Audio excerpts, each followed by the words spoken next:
3 convicted felons are on the run this morning after escaping from a jail in Kentucky. News Channel 5's Matthew Torres is here now with the latest. So how'd they get out, Matthew? Well, Jennifer, that remains to be a big how this morning. Right now, what we're being told is that the 3 inmates escaped from the Marshall County Jail in Bend County. This was last night, and right now, Kentucky State Police officials are searching for them. They are still investigating how they were able to escape. Right now, again, they are saying that the men simply walked out. Take a look at these mugshots because they are hoping that this will help them during the investigation. Again, hopefully, ultimately find them. This is of 27-year-old Travis Bonhamfell. He was convicted of trafficking heroin and controlled substances in Campbell County. The second mugshot is of 21-year-old Jeremiah Nicholas. He was convicted of burglary and unlawful possession of meth precursor in Callaway and Marshall counties.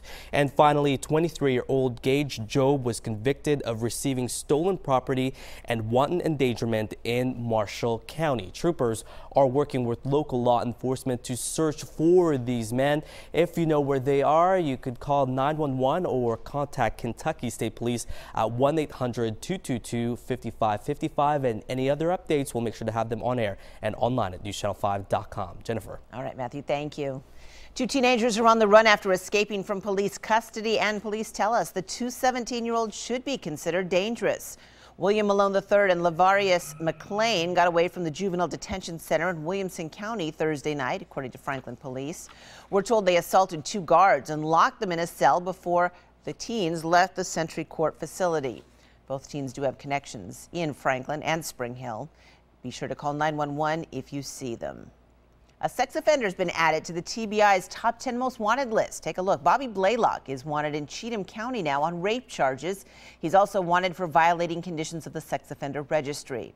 TBI says Blaylock is likely armed and dangerous. If you see him, call 1-800-TBI-FIND. Metro Police now believe the death of a teenager who was shot and killed in Hadley Park this week was not an accident. This comes after autopsy results were released. Police originally thought Craig Lambert had dropped his pistol and it fired when he went to pick it up. Lambert was in the park Tuesday night with at least 4 other people. A man is in jail after shooting at a Metro officer near Lower Broad. Officer Bill Price was responding to a call about a man with a weapon near Legends Corner early yesterday morning. Police say Matthew Johnson then fired his gun when Officer Price spotted him in front of the LNC Tower on Church Street. Fortunately, no one was hurt. Johnson was taken into custody. We're told that the Wisconsin man was so drunk he thought he was in Kentucky. He's now facing multiple charges. Yesterday's storms took down power lines and trees and may have started at least one massive house fire. Take a look. Lisa Lutz snapped this photo for us in the Priest Lake community. Neighbors told us they believe the fire was caused by lightning. The fire was so intense, it not only destroyed the home on Grapeleaf Drive, it also damaged 2 around it. Investigators have not officially said it was caused by lightning, but neighbors say right before the fire, they heard a big boom, their power flickered, and one person even told us his Xbox started smoking. Yes, it was a loud boom, and I knew the lightning had struck the house somewhere close to here because it was like so loud. There was one person home at the time of the fire. Morgan Brumfield's mother was there with her dogs getting ready for church when the fire started on the other side of the house. She got out okay, fortunately. Firefighters arrived on the scene quickly, but because the fire was so intense and had already spread, it took a while to get the flames under control. Folks in Kentucky also faced some big weather issues. Flooding was a huge problem yesterday, and in eastern Kentucky, a mother and child are still missing after their car was swept into a flooded creek. Near Louisville, rescue crews made more than 160 water rescues.